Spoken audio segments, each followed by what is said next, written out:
Hey guys, so it is May, which means it is Ehlers-Danlos Syndrome Awareness Month. For those of you who don't know, I have Ehlers-Danlos syndrome.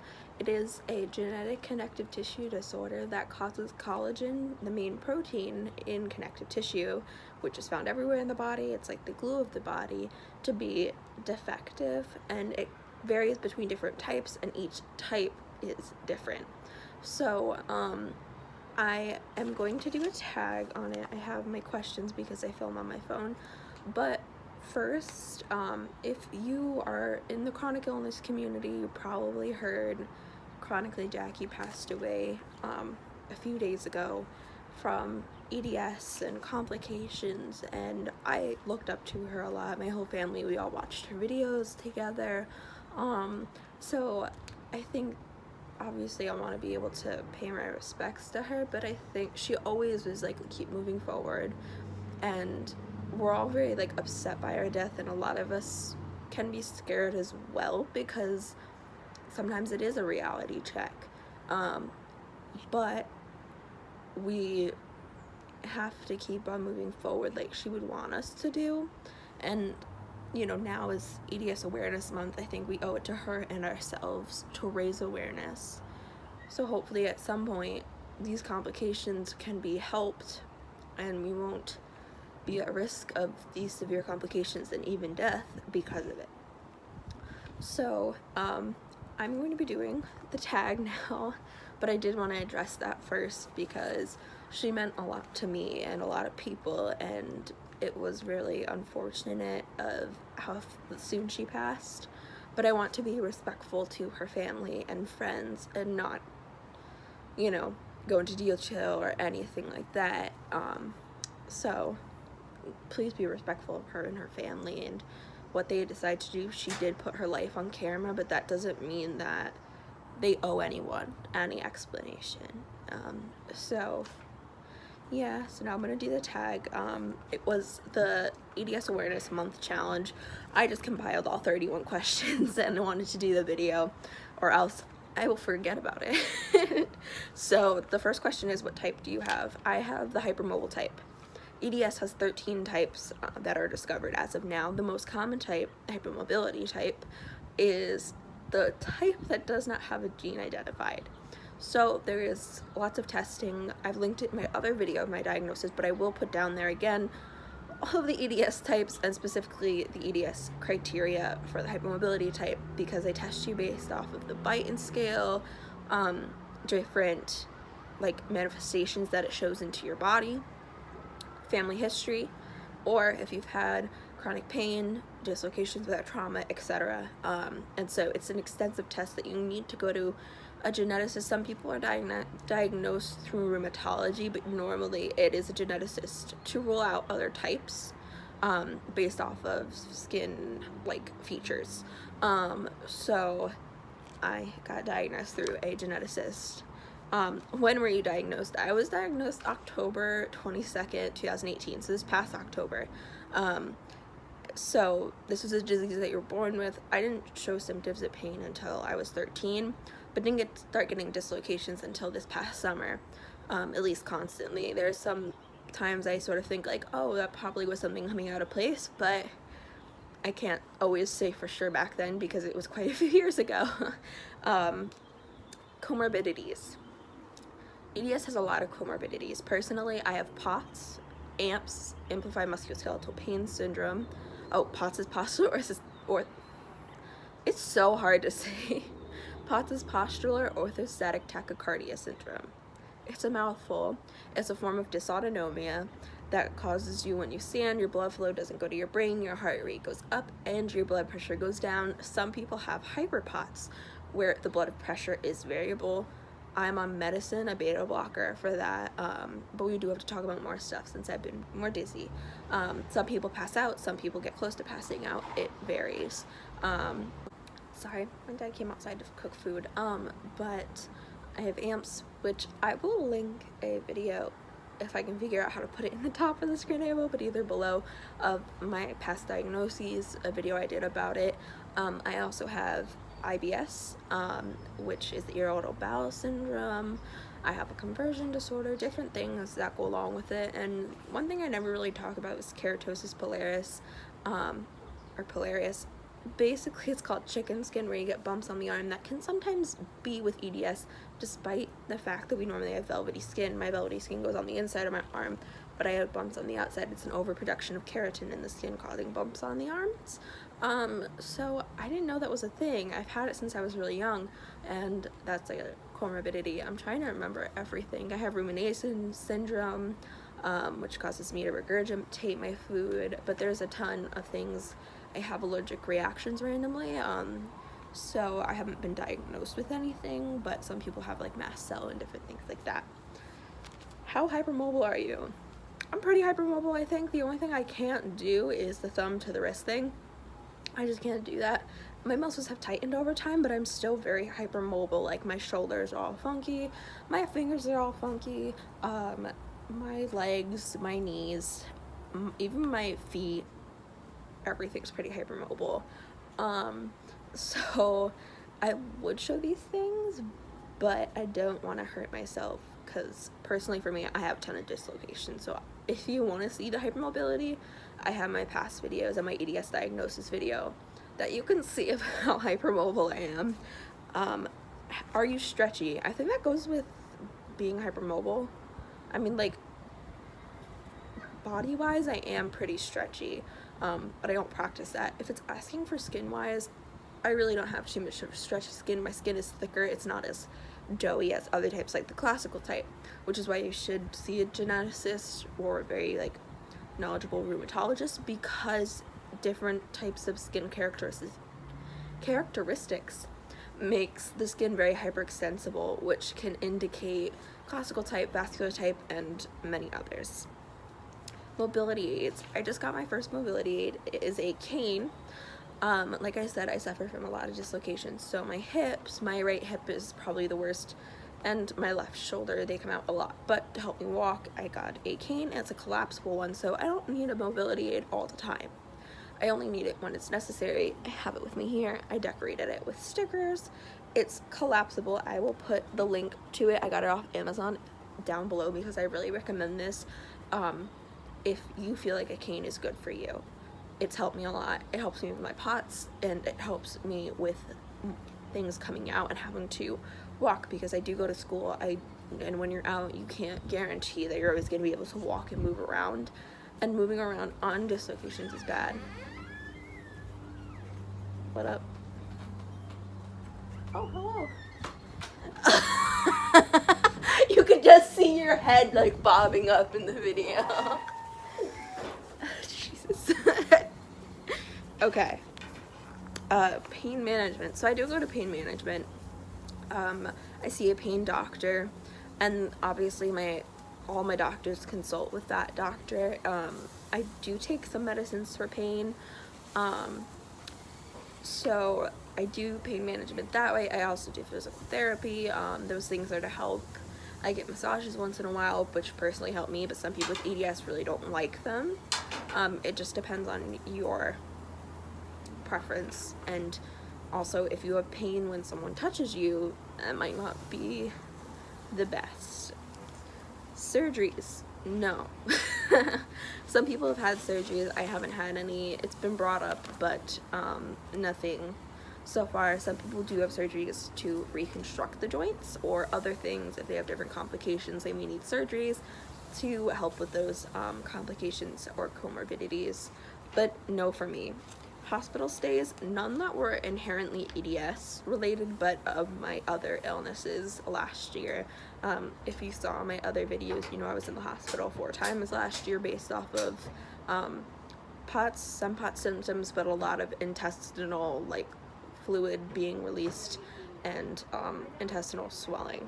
Okay, so the next question is, what is your normal? Everyone's normal is different with this disease. I cannot emphasize it enough. Even with the same type, you are so different. For me, my normal is probably, you know, they always have the 1 to 10 pain scale, which, like, we all hate, but if we're gonna go off of that, for me it's usually normally about an 8.5 every day, on a normal day. It's rare that it goes below an 8. I haven't had that in months. It sometimes can go down to, did I say below an 8? Yeah, below an 8. I mean, sometimes I hit an 8, but like I haven't hit a 7 in months. Brain fog for you. Oh, and I personally have a ton of dislocations. Other people don't dislocate as often as me, or sublux, which is a partial dislocation. I have about 15 to 20 a day. I don't count, but a lot of things come out for me personally.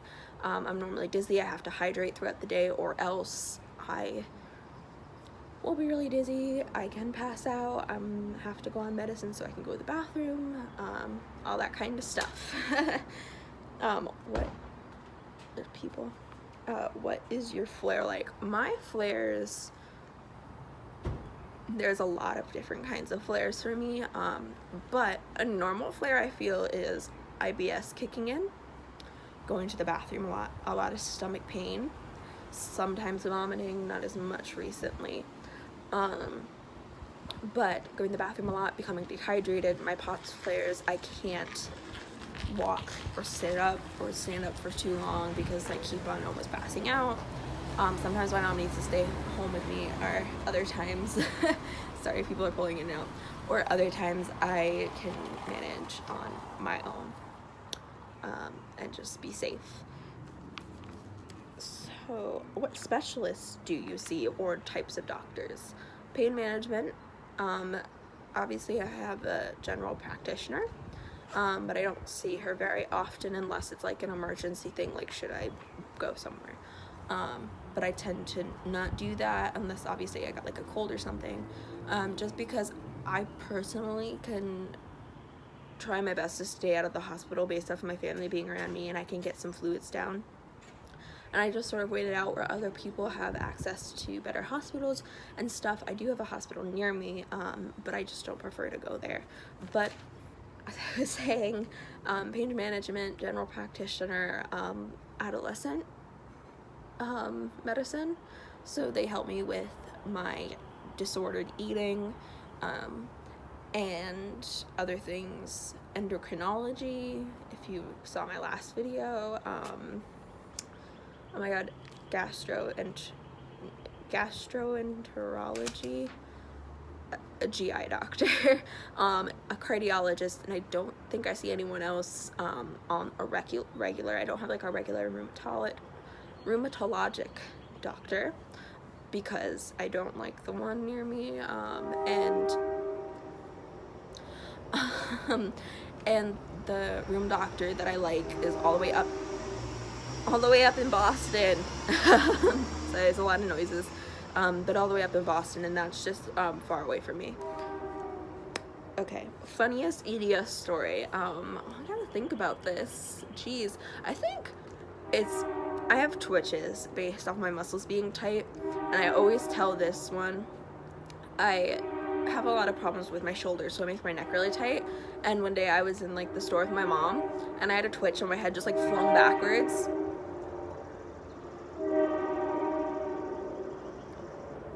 Can you leave? Okay, I'm sorry, but yeah, my head.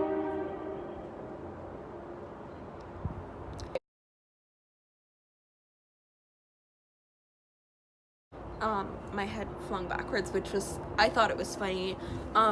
Probably my funniest things is when I put my joints back in place and it freaks people out. Or there was this one time I was sitting and I had my hands behind my back, like just like this, and some girl saw me, because like obviously I can put my arms like all the way up my back, backwards, and she just looked at me and she was like, and I just thought it was really funny. Okay, where was I? Worst doctor experience. Oof, okay. This one wasn't with EDS. This was before my EDS diagnosis and my last like hospital admittance, so about a year ago. I'm in the hospital. Why am I? The wind is blowing in my eyes and it looks like I'm crying, but I'm not. It's just cold. Okay. So I was in the hospital. I hadn't seen this doctor in probably 2 years. I saw him first for my initial diagnosis, which if you know and saw my other stuff, I was originally diagnosed with fibromyalgia. AMPS is a little bit different from that. Like fibromyalgia is under that umbrella. AMPS is more of an umbrella term, but I have just a lot of weird symptoms, so it's not like a pinpoint specific of like CRPS, different things. It's, for me, it's just more AMPS.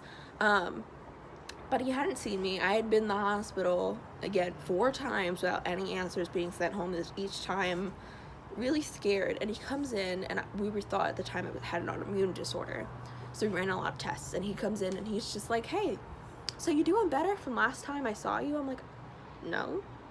And then he starts talking on his phone, like completely ignoring us, and he's like, okay, so you're doing better. And I'm like, me and my mom got so mad because we were like, what do you mean I'm doing better? I've been in the hospital 4 times, we have no answers, and we're scared. And he was like, what? And I'm like, how could you think I'm better if I've been in the hospital where I was never in the hospital before? And then he continued to cancel all the blood tests that were clotted, because they tested me for like every autoimmune disorder. So I had a lot of vials of blood, which some of them can clot. So then they had to redo them, because then my GI doctor was like, no, we'll redo those tests, because he canceled them without telling anyone. I was so mad at him. We complained to every single nurse, every single doctor about him, because he was like the head rheumatologist there. I think he still is, and we were just mad. We couldn't deal with that. Okay. Best doctor experience. I have 2. I think my rheumatology doctor in Boston was amazing based off of his confidence and the way that he could explain everything. No one could explain what was happening inside of my abdominal cavity, of why my intestines were swelling, what was happening, what was releasing fluid. He could explain everything based off of my AMPS diagnosis. This time I did not have dislocations. So, but I was told that I did have some different things, like bumps on my feet, different things like that, that could be indicative of a connective tissue disorder, which sort of put that in my head, but I didn't think anything of it because I had no other symptoms. AMPS fit everything at that point. So he was really good. My favorite thing is when a doctor gives you a diagnosis and gives you a piece of paper on your diagnosis to give you information, and that's what he did. He was like, if you have any questions, ask me. If you doubt anything, ask me. And I think that confidence, but also that willingness to explain everything, was so comforting to me and my family. The other one was the geneticist I saw, who did the same thing. He was so nice. I was beyond nervous for this appointment because I had to fight for it for months, and like, my pain doctor didn't think I was that hypermobile, even though I obviously was. When this geneticist saw me, he was like, wow, you have a lot of other symptoms, like connective tissue disorder. Like, I have a very small mouth, even though I had an expander and braces for like years, and like I had a lot of bumps on my feet, etc. Like more and more things that you can see in like the criteria below. But when I was done, he gave me this packet of like things for EDS, like what can you do and what can't you do. One of them was stretching. I never even thought about this, but it made sense. If I stretched my arms, they would immediately, like, my shoulder would pop out of place. So then, once I got my diagnosis, I knew, oh, I can't stretch. I didn't know that. So it just, when doctors give you like a paper on your diagnosis and give you things to help and these tips based off of that, it honestly makes the world of a difference. What is your support system like? I think my support system is really good. I've met like a lot of nice people online. My parents are so nice to me and help me. It definitely can be hard, I think, with parents and children trying to work through a disease, because in a disease like this, you can't see unless you see me, one, pass out, have a seizure, which is based off of my conversion disorder, or you see something come out of place, which obviously you can see, but you don't know my pain level. Visible illnesses are like that. And so I think it's hard because they want me to get better, and sometimes it can be hard because they can't do it, like exercise or something like that. But I think it's like the best thing is communication, which me and my family have. Like, we have to talk things out of how I'm feeling, because they can't just know by looking at me. It's not like a disease that has a set, like, this is what's gonna happen here, then a few years later, da-da-da, and da-da-da. There's no, like, guideline, really. Hi, sorry, my phone died, so I'm on my mom's phone now. So I was at, what is your support system like? So my family is really good with me. I met a ton of people online, based off of Instagram, obviously. I mean, my YouTube's obviously not big, but I have quite a few followers on Instagram. The lighting is so bad. And so I met like a ton of wonderful people, and that really helps. My friends at school are very understanding. I feel like a lot of people want to just learn. And so my friends really do their best to help me, which just makes being at school, I'm only at school for 4 hours, but that's a lot for me, and it just makes it a lot more comfortable for me to know my friends know what to do in these situations. They're very good with me. They're always, if I'm acting weird or a little bit daisy, they're asking if I'm okay. They're making sure I'm able to walk, and they help me out. So, I mean, like, I know I have a lot of people that I can trust and rely on, which is very good. And even, like, outside family, like, not, like, in my inner circle, everyone is so nice and comforting. Like, when I was, a lot of people, sorry. When I was in the hospital, I would have people, like, texting me and calling me and just saying, like, hey, I know this is scary, but I'm here for you, or I'm thinking of you. Or my, grandpa would call me and say, like, oh, hey, you're, like, ultrasound, don't be scared for that, don't be scared to go under, all that kind of stuff. So, yeah. The next one. Do you think EDS is expensive? Oh, yes. I think any chronic illness is expensive. EDS just has, I think, like any other illnesses, like, they have a lot of complications. But since I said before, like, EDS has so many comorbidities, like, it can have so many different things that can happen. And it's very expensive. Medicines are expensive. Doctors are expensive. Braces are expensive. Mobility aids are expensive. And most people don't even go on disability, at least if you're younger as well, because they don't approve you, and everything that's happening right now with our president trying to take away disability benefits and access for those of us who really need it, that's just making it worse. So yeah, it is very expensive. I take probably over 20 pills a day at least, and those are for all different things, for all different symptoms, for all the things, and I need every single one of them. If I taper off a medicine, if I can get off a medicine, I try to. And there's some medicines that I've tried to come off of, and the symptoms were too bad.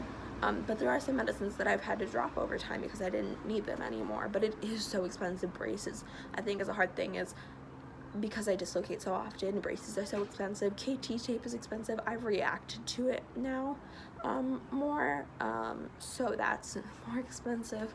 The amount of waters I have to drink, just every single little thing, like PT, therapy appointments, doctors, and even gas to go to those appointments. I go like an hour away every other week, at least, like once. It's a lot of money for all of those things. It's very expensive. Do you consider yourself disabled? Yes, I'm proud of it. Obviously, I have this YouTube channel. I think a lot of chronic illnesses can make people disabled because the symptoms are different. For me, it affects my mobility, it affects my energy, it affects what I can do, how much I can do, how much I can concentrate, and it's very unpredictable, like a lot of chronic illnesses are. But I do consider myself disabled because I can't do everything like I used to. But it's not even that, like, I'm not able to do things in the same way anymore. I have to limit myself based on how much I can walk. My mobility can be impaired, passing out. Like, I do consider myself disabled, and I think a lot of other people who have EDS do as well.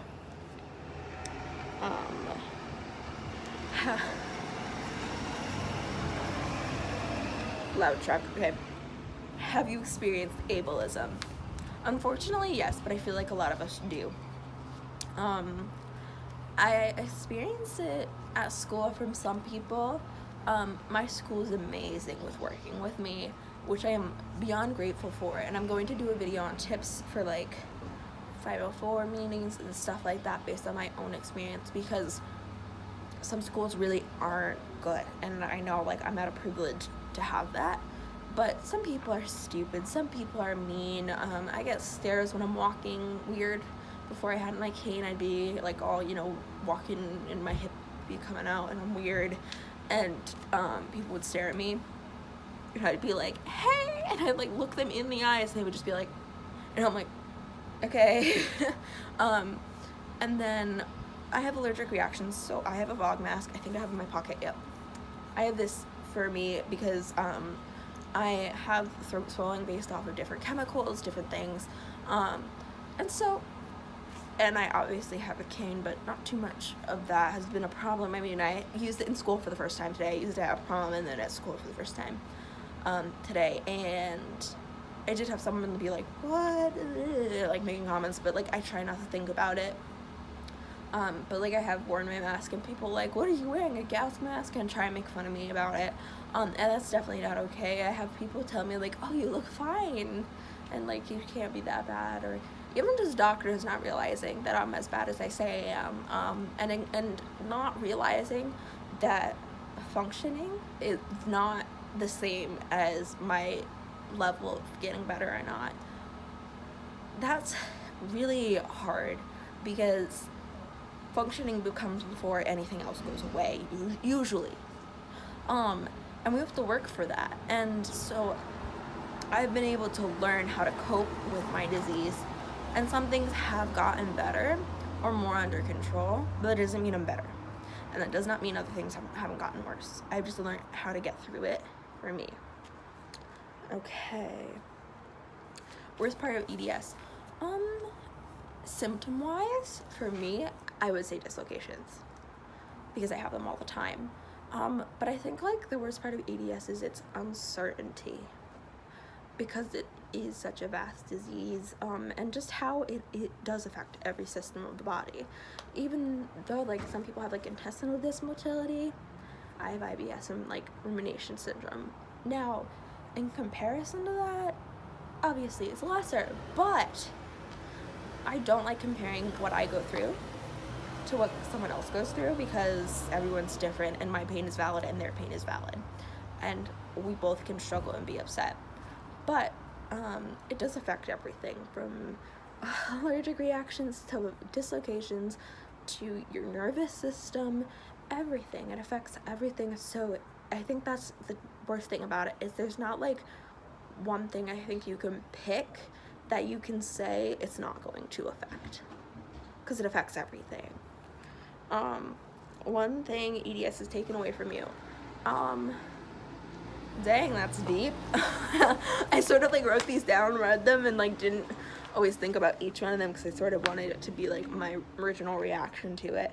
I think it would really be part of a quality of life, but I'm taking that back. Obviously learning I have to do things differently, but taking away my mobility, my energy, my, you know, it obviously, sorry, a lot of people, and obviously is hard to deal with.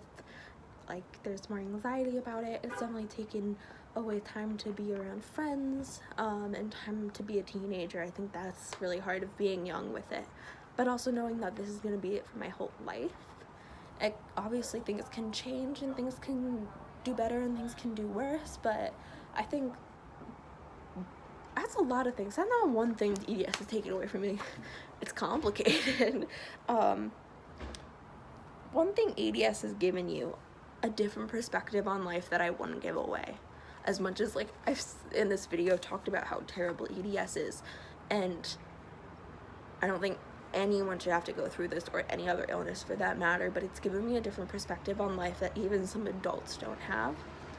And to be a teenager and have a different perspective on life, and really appreciate life for what it is, even with everything that I deal with. Everyone has issues, everyone has problems. Mine happens to be an illness, among other things. We're complex human beings. It's given me a different perspective on life, and more of a will of my happiness, knowing how to advocate for myself. And it's also given me some amazing friends that I met online that I just can't imagine my life without now. Something you wish everyone understood. There's a lot of things I wish people understood. I think, like I said before, functionality does not indicate how good or bad I'm doing, because I am a great faker on how doing well. Not when I'm doing, that came out wrong, because so many people nowadays are like, you're faking, and honestly that's disgusting, but we're not even going to get into that in this video. But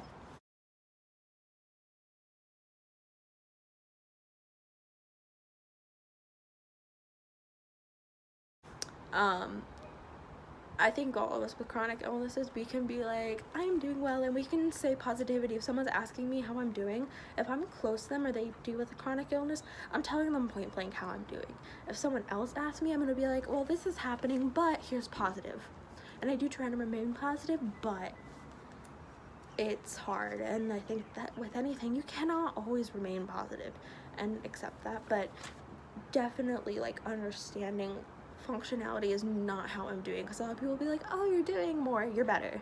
No, things are very fluid. My disease is very fluid. Like, my stomach's been better of eating more and being able to tolerate more, but my dislocations in my joints have continued to get worse. I've been having less seizures, but my POTS has been a little bit worse lately. So, and I have passed out where I've been able to stop them normally, at least get to the floor in time, not stop it. So I think, like, not assuming based off of what you see. If you could rid yourself of one EDS symptom, what would it be? For me, dislocations.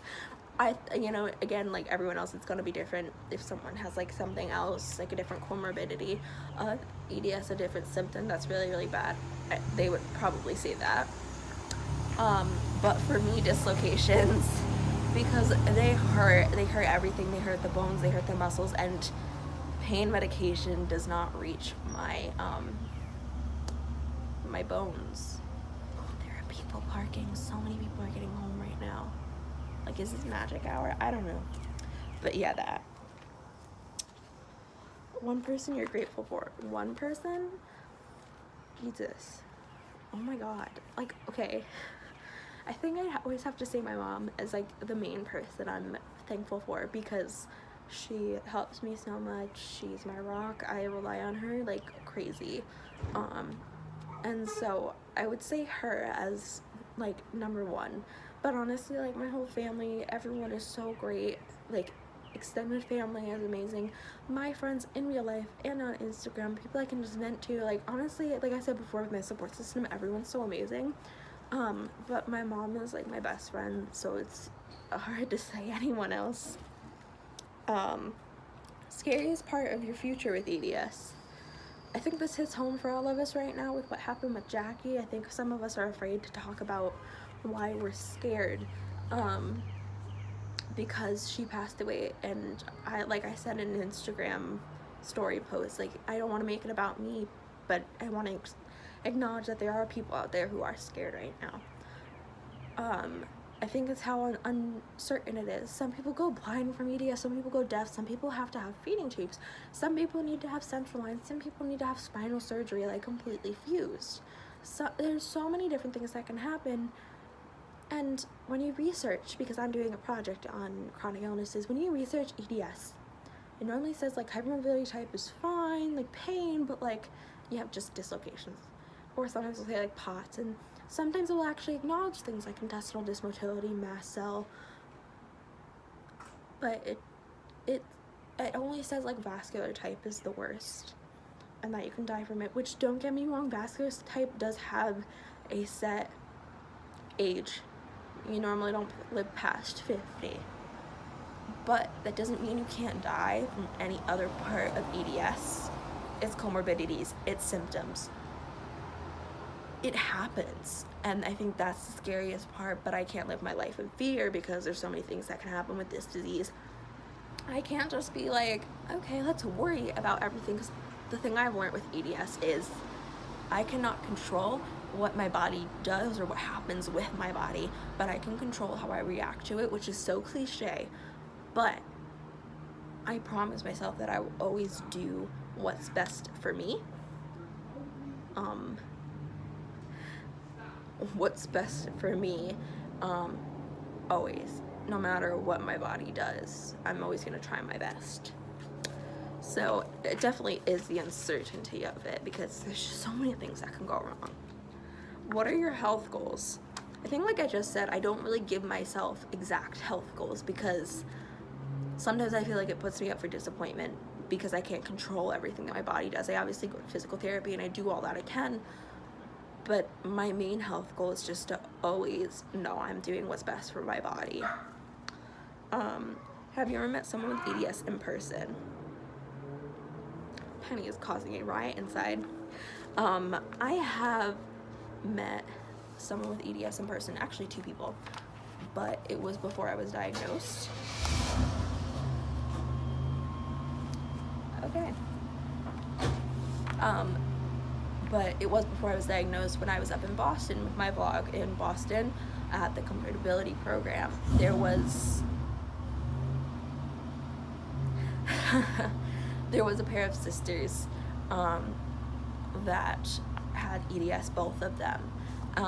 And so I talked to them a little bit about it. I had obviously had my appointment for the geneticist, I think, at that point, or if I hadn't, I was working on it.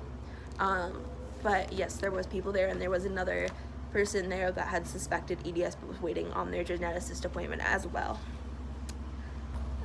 If there was a cure for EDS, would you take it? Yes, but I wouldn't. That car is so loud. Yes, but I would take it now. I don't want to, and I would continue advocating for chronic illnesses, because that's really given me a purpose in life. Obviously, I don't want to be in pain. I don't want my symptoms. So obviously, I feel like anyone would take a cure for their illnesses. But I think a lot of people would say the same thing of, I wouldn't change the lessons it taught me. But I also feel like if I had a cure, I would want to give it to every other person that's suffering. Like, obviously, I would take it for myself otherwise, but I would like, if I could, I would give it to everyone, because it's a terrible disease, and so many other illnesses. How do you make your invisible illness visible? This one's a good one. Obviously EDS is mostly invisible for the most part, like I said before, unless you see me pass out, have a seizure, go into reaction, and you look at my throat or something comes out, you're not gonna see it. Or if you hear something going. Why did I film outside? It's so loud out here. But I think part of it is I wear a lot of braces, so people at school are constantly like, what happened? And I like those questions. I like people asking me questions personally, because I like educating people. That's why I do this channel. That's why my Instagram. That's why I want to help people. That's why I'm doing my capstone on this. I mean, obviously I don't use my mobility aid to make it visible. I use it for help, but it does make it visible. But I really think talking about it, explaining things, having a YouTube channel, having my Instagram, all of those things make my illness known. I think, like, you can't see it on me, but it's known. I'm getting stuffy. I'm not like upset. I'm stuffy from being out here. The last question: what does awareness mean to you? Awareness means a lot of things to me. I think one, it's education. A ton of education on these things, because honestly, people don't know these diseases. Some people don't even understand more common diseases. I don't want to say common, but diseases that aren't as rare as EDS is classified as a rare disease, that we're finding out that it's less rare than we think it is. But I think it's education. I think it's vulnerability, which is the hard thing for a lot of us, because we always are like, protect the other people, don't let them see the bad stuff. But for some of us, it is vulnerability. It's talking, it's having a conversation, it's YouTube videos. A lot of education is just speaking about it. Accessibility, advocacy, and really just incorporating that into other people's lives. Like, my friends are more educated on illnesses and ableism now, and disabled people, and like what's okay with disability, what's okay to ask and not to ask sometimes even, because of me, not as like, oh, because of me, but because they're friends with me. And I think that like awareness is a lot of just talking, getting it known.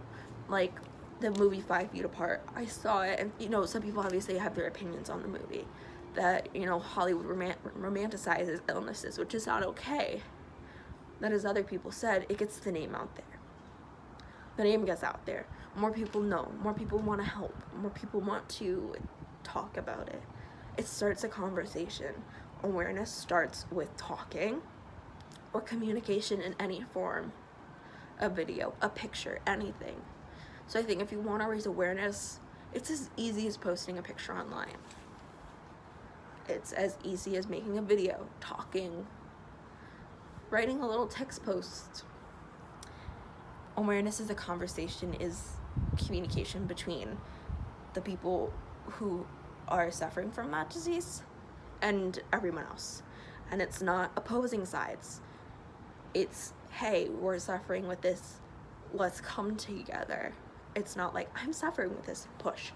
Awareness is a lot of cohesiveness. That one got deep, jeez.